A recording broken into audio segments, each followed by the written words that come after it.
안녕하세요. 정보보안 기사 시험 준비하시거나 아니면 그냥 이 애플리케이션 보안이라는 게 대체 뭔지 좀 궁금하셨던 당신을 위해 오늘 저희가 좀 깊게 파보려고 합니다. 보내주신 정보보안 기사 애플리케이션 보안 마스터 가이드 이거 정말 알차던데요? 네, 보니까 KSA 최신 출제 기준은 물론이고 행안부 가이드 오와스프 탑10 기출 분석까지 다 들어있더라고요. 특히 정보보안 기사 필기에서 앱 보안이 20문제잖아요. 여기서 8개 이상 못 맞히면 그냥 과락이니까. 합격하려면 이건 무조건 잡아야 하는 과목이죠. 네, 맞습니다. 그래서 오늘 저희 목표는요. 이 내용을 그냥 쭉 훑는 게 아니라 정말 핵심적인 뼈대, 왜 이게 중요하고 또 실제로는 어떻게 연결되는지 그걸 좀 확실하게 보여드리려고 합니다. 뭐랄까, 옆에서 같이 스터디하는 느낌으로요. 가장 궁금해하실 만한 부분 위주로 짚어드릴게요. 자, 준비되셨으면 바로 시작해볼까요? 좋습니다. 그럼 제일 기본부터 가보죠. Secure SDLC. 개발 처음부터 보안을 넣어야 한다. 이 개념이요. 요즘 시프트 레프트 얘기도 많이 하던데 그게 정확히 무슨 뜻인가요? 왜 그렇게 중요하다고 하는 거죠? 시프트 레프트. 말 그대로 개발 생명주기 SDLC가 이렇게 쭉 있으면 보안 활동을 최대한 왼쪽으로, 그러니까 초기 단계로 확 당겨오자는 거예요. 이게 왜 중요하냐면 비용 문제 때문이에요. 이게 정말 핵심인데 설계 단계에서 보안 문제 하나 찾는 비용이 예를 들어 1이라면요. 나중에 다 만들고 운영하다가 발견하면 그 비용이 막 수십 배, 어떨 땐 수백 배까지 늘어나거든요. 와, 수백 배요? 네. 그러니까 정말 호미로 막을 걸 가래로 막는 그런 상황이 되는 거죠. 실제로 정보보안 기사 시험의 주요 근거 자료인 행안부 가이드라인만 봐도요. 기획 단계부터 설계, 구현, 테스트, 운영까지 각 단계마다 뭘 해야 하는지 다 정해져 있어요. 초기에는 보안 요구사항 정하고 설계할 땐 그걸 반영하고 특히 위험 모델링 이걸 하고요. 구현할 땐 시큐어 코딩하고 이런 식이죠. 아하, 비용 절감 효과가 엄청나군요. 그러니까 초반에 잡는 게 핵심이다 이 말씀이시죠? 근데 방금 위협 모델링 잠깐 언급하셨는데 설계 단계에서 이걸 한다는 게 좀 더 구체적으로 어떤 건가요? 약간 해커처럼 생각해 보는 거라고요? 네, 정확해요. 위험 모델링이라는 게 우리 시스템에 어떤 잠재적인 보안 위협이 있을까? 이걸 체계적으로 찾아내고 분석하고 또 어떤 게 더 위험한지 우선순위를 매기는 활동이에요. 정말 공격자 입장에서 나라면 여기를 이렇게 공격하겠다. 이걸 미리 시뮬레이션 해보는 거죠. 시험에도 자주 나오는 게 있는데 마이크로소프트에서 만든 스트라이드 모델이라고 있어요. 이게 대표적입니다. 스트라이드. 저도 들어본 것 같아요.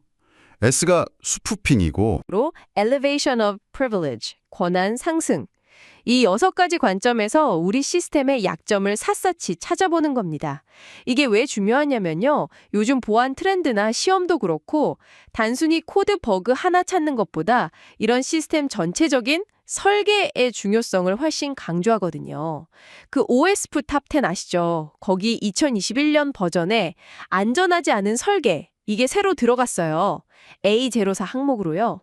네네. 그게 새로 추가됐다고 들었어요. 네, 바로 이 위험 모델링을 제대로 안 하면 그 결과가 바로 안전하지 않은 설계로 이어지는 거예요. 설계부터 구멍이 나 있으면 나중에 코딩을 아무리 잘해도 소용이 없는 거죠. 근본적인 문제니까요. 그렇군요. 설계가 정말 중요하네요. 위험 모델링 역할도 이제 좀 감이 잡힙니다. 그럼에도 불구하고 실제 발생한 보안 문제들, 그중에 제일 심각한 건 뭘까요? 여기서 이제 그 유명한 OSF 탑10을 봐야겠죠? 이게 정확히 뭐고 특히 2021년 버전에서 주목할 만한 변화는 어떤 게 있었나요? 네, 오와스프 탑10. 이건 웹보안 하시는 분들은 다 아실 텐데요.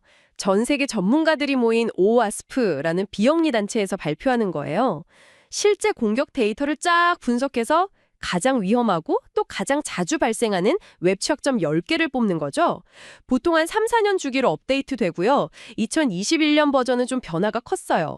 아까 말씀드린 안전하지 않은 설계 A04라든지 서버 측 요청 위조 SSRF, A10 같은 게 새로 들어왔고요.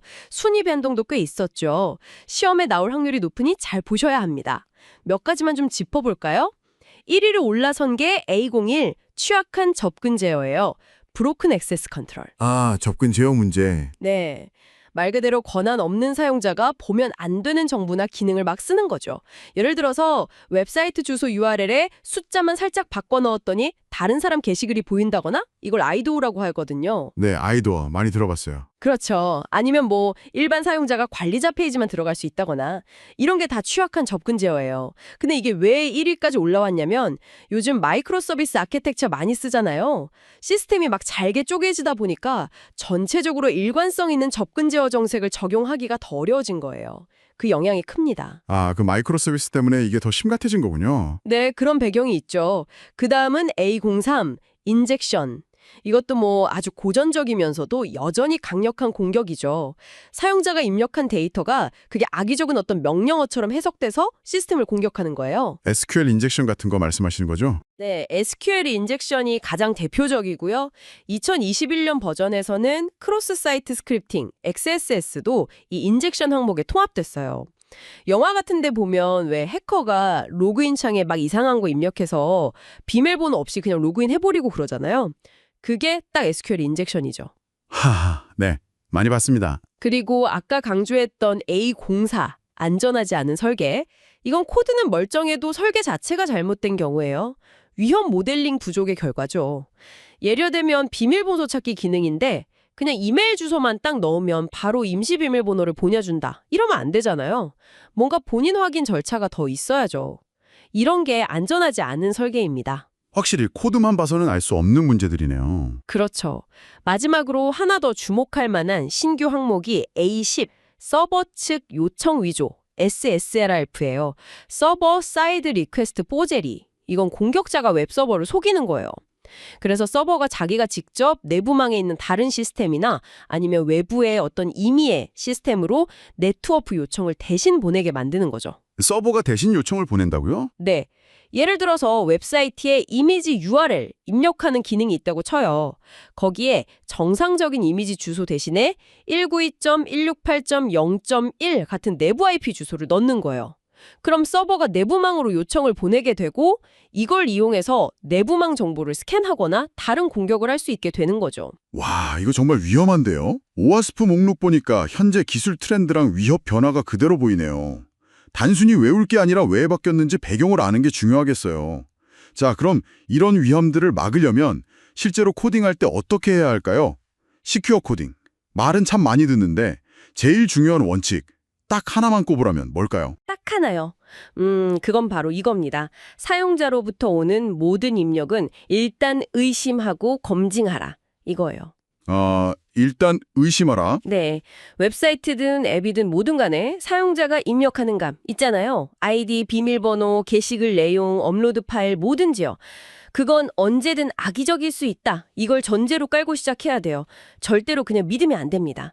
이 원칙 아래에서 이제 행안부 가이드 같은 데서는 여러 보안 약점들을 분류하고 있어요. 크게 보면 입력값 검증 문제, 이게 바로 SQL 인젝션이나 XSS 같은 거고요.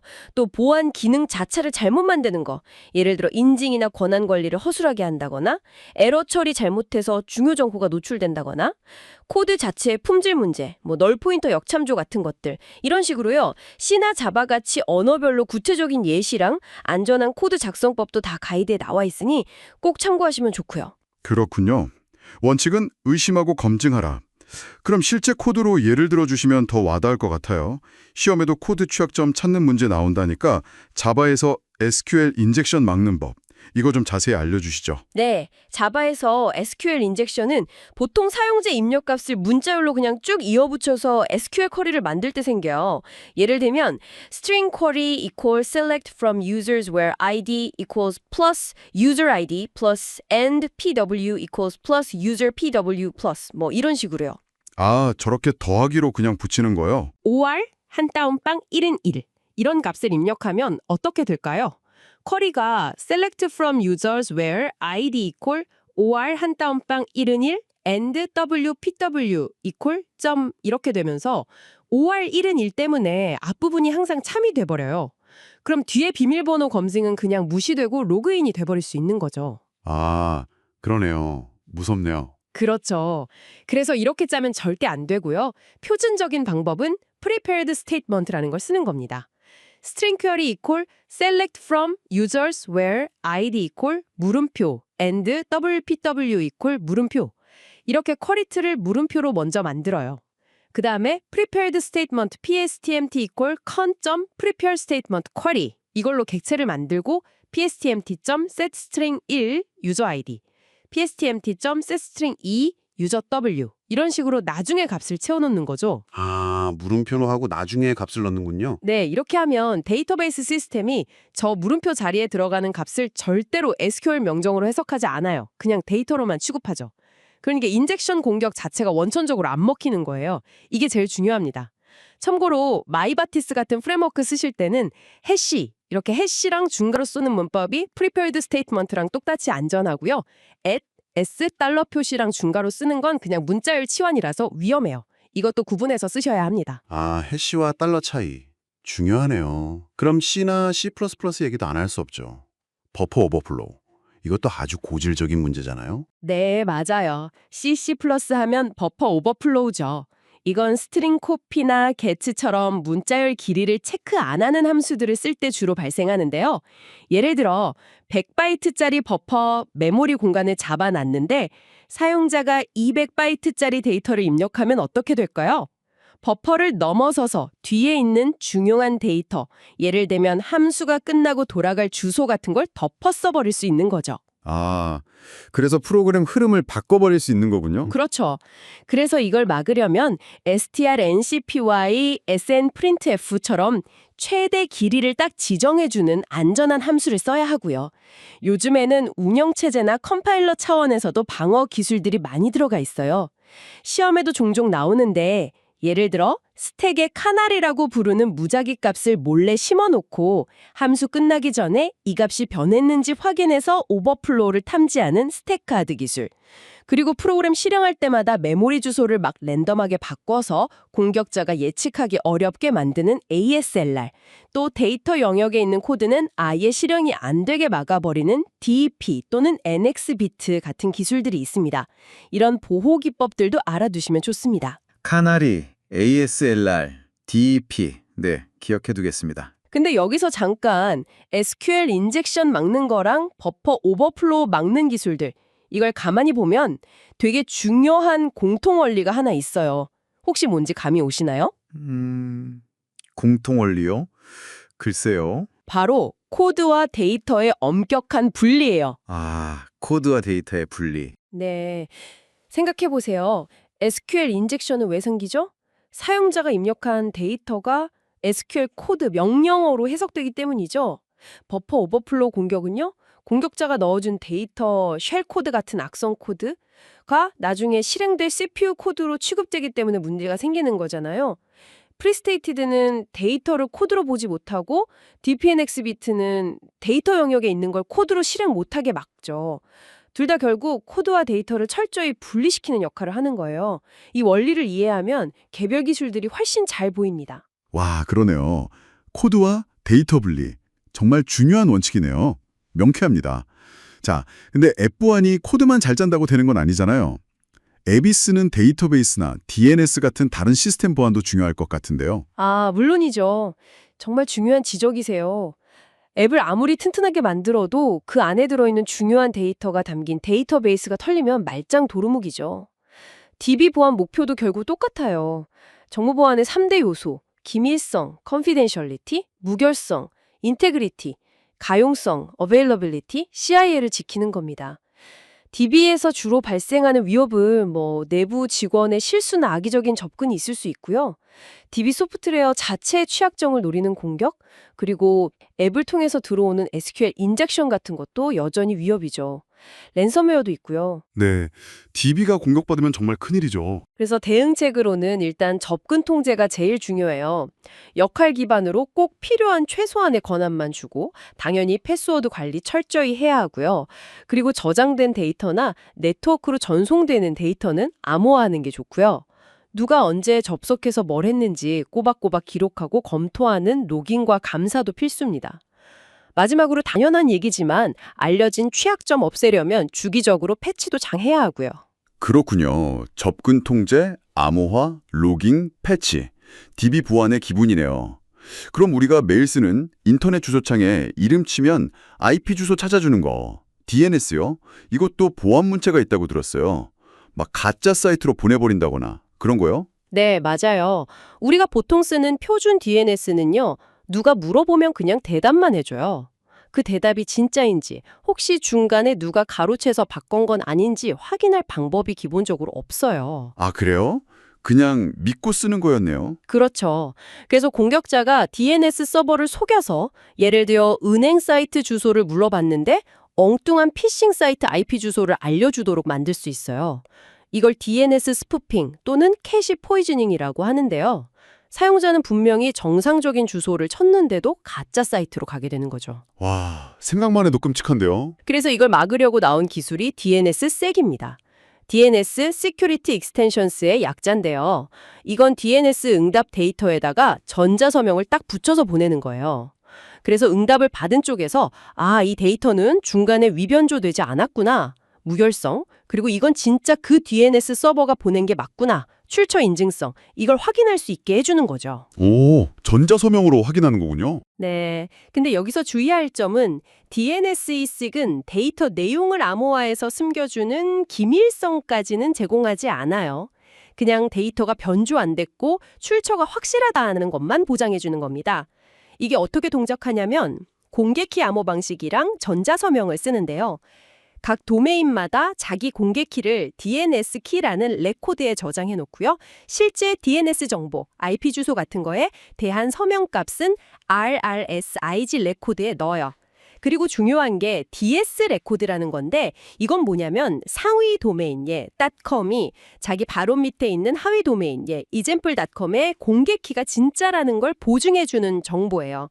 이걸 통해서 최상위 루트 DNS부터 시작해서 아래로 쭉 이어지는 신뢰사슬, 체인 오브 트러스트가 만들어지는 거죠. 아, 루트부터 차례대로 검증하는 거군요. 네, 맞아요. 그래서 내 컴퓨터가 최종적으로 IP 주소를 받았을 때 루트부터 시작해서 그 서명을 단계별로 다 검증해서 이건 믿을 수 있는 주소다라고 확신할 수 있게 되는 겁니다. 그리고 NSC기나 NSE3라는 레코드는 당신이 찾는 그 이름의 정보는 아예 존재하지 않아요 라는 사실까지도 안전하게 증명해주는 역할을 해요. 이것도 중요하죠. 복잡하지만 꼭 필요한 기술이네요. DNS 보안도 신경 써야겠어요. 그럼 그 외에 FTP나 이메일 같은 좀 오래된 프로토콜들도 보안상 주의할 점이 있을까요? 그럼요. FTP는 정말 지금은 거의 쓰면 안 된다고 봐야죠. 아이디 비밀번호는 물론이고 데이터까지 싹 다 그냥 평문으로 날아가니까요. 너무 위험해요. 네, 그 FTP는 위험하다고 많이 들었어요. 아니면 아예 SSH 기반으로 동작하는 SFTP를 쓰는 게 맞습니다. 이메일은 스팸이랑 피싱 메일이 워낙 문제잖아요. 그래서 발신자 주소가 위조된 건 아닌지 확인하는 기술들이 중요해요. SPF라는 건 이 메일을 보낸 서버가 진짜 그 도메인 이름으로 메일을 보낼 권한이 있는 서버인지 확인하는 거고요. DKIM은 메일 내용에 디지털 서명을 넣어서 중간에 변조되지 않았다는 걸 보증해줘요.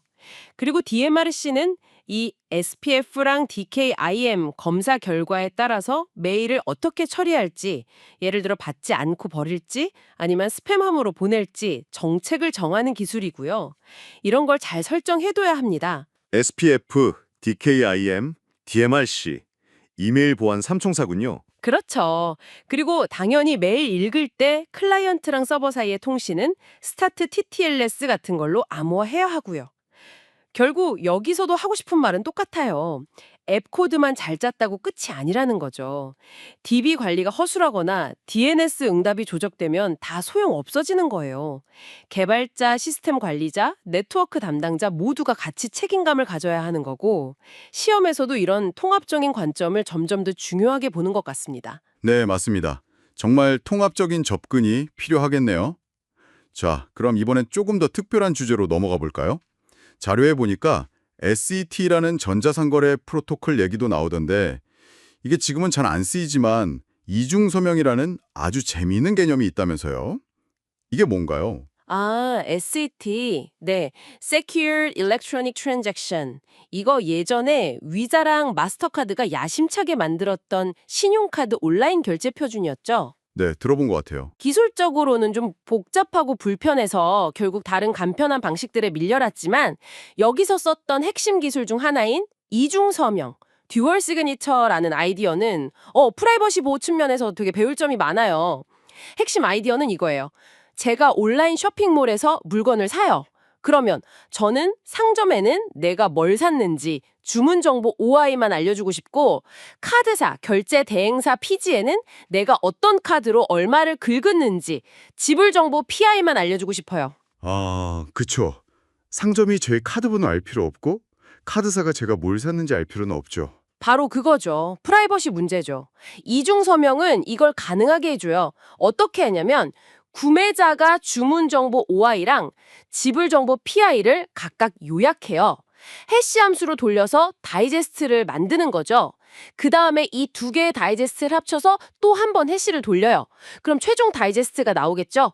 여기에 구매자의 개인 키로 전자서명을 딱 하는 거예요. 이게 이중 서명입니다. 오, 두 개를 합쳐서 서명한다. 네, 이렇게 하면 어떤 효과가 있냐면요. 상점은 이 이중 서명을 받아서 주문 정보 OI 부분이랑 서명을 대조해서 주문 정보가 위변조되지 않았구나, 이건 확인할 수 있어요. 하지만 지불 정보 PI는 암호화되어 있거나 없기 때문에 내용을 볼 수는 없어요. 반대로 결제 대행사 피지는 지불 정보 PI 부분이랑 서명을 대조해서 지불 정보가 유로하구나, 이건 검증할 수 있지만 주문 정보 OI는 볼 수 없게 돼요. 각자 딱 필요한 정보의 무결성만 검증하고 상대방의 민감한 정보는 못 보게 하는 거죠. 정말 똑똑한 방식이에요. 와, 프라이버시랑 거래 안전을 동시에 잡는 방법이네요. 정말 흥미롭습니다. 자, 그럼 이제 거의 마지막 주제인데요. 이렇게 여러 가지 보안 조치들을 다 적용했어요. 그럼 이게 진짜 효과가 있는지, 혹시 놓친 부분은 없는지 어떻게 검증할 수 있을까요? 그 SAST니 DAST니 하는 테스트 방법론들이 있잖아요. 그거 설명 좀 해주시죠. 네, 애플리케이션 보안 테스트, 줄여서 AST라고 하는데요. 크게 두 가지 접근법이 있어요. 하나는 SAST, 정적 분석, Static Application Security Testing이고요. 다른 하나는 DAST, 동적 분석, Dynamic Application Security Testing입니다. 정적 분석, 동적 분석. 네, SAST는요, 소스 코드나 컴파일된 바이너리 코드, 그러니까 프로그램을 실행시키지 않은 상태에서 그 코드 자체를 분석해서 보안 약점을 찾는 거예요. 마치 우리가 워드 문서에서 맞춤법 공사하듯이요. 그래서 개발 초기, 코딩하는 단계부터 바로 적용할 수 있어요. Shift Left랑 잘 맞죠? 그리고 문제가 발견되면 소스 코드 몇 번째 줄에 문제가 있다, 이렇게 정확하게 알려주니까 개발자가 고치기 편하다는 장점이 있어요. 오, 개발 초기에 바로 쓸 수 있군요. 네, 근데 단점은 실제로 프로그램을 실행했을 때 발생하는 문제들, 예를 들어 설정 오류라든지 다른 시스템과의 연동 문제 같은 건 찾아내기가 어려워요. 그리고 가끔 실제로는 문제가 아닌데 문제라고 알려주는 오탐, 폴스 포지티브가 좀 있을 수 있고요. 그렇군요. 그럼 DAST는 뭔가요? 1. 실제로 실행시켜 놓고 외부에서 마치 해커처럼 막 이것저것 입력값을 넣어보고 비정상적인 요청도 보내보고 하면서 취약점을 찾는 방식이에요. 블랙박스 테스트라고도 하죠. 이건 실제 운영 환경이랑 비슷하게 테스트하니까 서버 설정 문제나 런타임 에러처럼 진짜 환경에서 터질 수 있는 문제들을 찾아내는데 효과적이에요. 그리고 SAST보다는 오탐률이 낮은 편이고요. 이건 실제 해킹 시도처럼 하는 거네요. 그쵸. 근데 단점은 일단 프로그램이 어느 정도 완성돼서 실행 가능한 상태가 되어야 하니까 개발 후반부인 테스트 단계에서 주로 하게 돼요. 그러다 보니 문제를 발견해도 고치는 데 비용이 더 많이 들 수 있죠. 쉬프트 레프트랑은 좀 거리가 멀죠. 그리고 취약점을 찾아도 이게 정확히 소스코드 어디 때문인지 바로 알기가 좀 어려울 수도 있고요. 장단점이 확실하네요. 그럼 뭘 써야 하는 건가요? 그래서 핵심은 뭐냐면 SAST랑 DAST는 서로 경쟁하는 게 아니라 상호 보완적이라는 거예요. 둘 다 필요해요. 이상적으로는 개발 과정 중에 SAST 도구를 계속 돌려서 빠르게 피드백 받고 고치고, 그다음에 통합 테스트나 운영 배포 전에 DAST로 실제 환경에서 발생할 수 있는 문제들을 한번 쫙 점검하는 거죠. 이렇게 같이 쓰는 게 베스트입니다. 시연에서도 아마 이 둘의 특징, 장단점, 언제 뭘 쓰는 게 좋은지 이런 걸 비교하는 문제가 나올 수 있으니 잘 정리해 두시는 게 좋습니다. 네, 알겠습니다. SAST와 DAST 상호 보완적으로 활용해야겠군요. 자, 오늘 정말 많은 내용을 다뤘네요. 숨가쁘게 달려온 것 같습니다. 안전한 개발의 기초인 시큐어 SDLC와 위험 모델링부터 시작해서 오와스프 탑 10으로 대표되는 주요 취약점들, 그리고 이걸 막기 위한 시큐어 코딩 원칙과 실제 코드 예시들, 또 DB나 DNS 같은 주변 서비스 보안의 중요성, 마지막으로 SAST, DAST 테스트 방법론까지 쭉 들어보니까 애플리케이션 보안이라는 게 그냥 개별 기술이나 취약점 목록 외우는 걸 넘어서 결국엔 안전한 소프트웨어를 만들기 위한 하나의 체계적인 과정이고 또 원칙이구나 하는 생각이 드네요. 네, 정확히 보셨습니다. 오늘 저희가 나눈 이야기들이 당신이 정보보안 지색체계를 탄탄하게 세우는데 좋은 밑거름이 되었으면 좋겠습니다. 마지막으로요. 늘 그렇듯이 저희가 그냥 끝내지 않죠. 한 가지 좀 생각해 볼 만한 질문을 던져드리고 싶어요. 요즘 시스템들 보면 뭐 API로 서로 막 얽혀 있고 또 클라우드 위에서 돌아가고 점점 더 복잡해지잖아요. 이런 초연결 환경 속에서 오늘 우리가 얘기했던 것들 말고 미래에는 어떤 종류의 설계상 허점이 지금의 A01, 취약한 접근 제로처럼 아주 심각한 문제로 떠오르게 될까요? 예를 들면 마이크로 서비스끼리 서로 인증하고 권한을 주고받는 방식이라든지 아니면 서버리스 아키텍처에서 이벤트를 처리하는 방식 같은 데서 뭔가 우리가 예상치 못한 새로운 보안 위험이 숨어 있지 않을까요? 이런 질문을 한번 스스로에게 던져보시는 것도 아주 흥미로운 탐구가 될 것 같습니다. 와, 정말 흥미로운 질문인데요. 미래의 AI라 한번 고민해 볼 만한 주제네요. 오늘 저희와 함께한 이 깊은 이야기가 당신의 학습 여정에 즐거운 자극과 뚜렷한 통찰을 더했기를 진심으로 바랍니다. 보내주신 자료 다시 한번 보시면서 오늘 나왔던 개념들 되짚어 보시면 아마 훨씬 더 단단한 이해를 갖게 되실 거예요. 당신의 성공적인 정보보안 전문가의 길 저희가 항상 응원하겠습니다.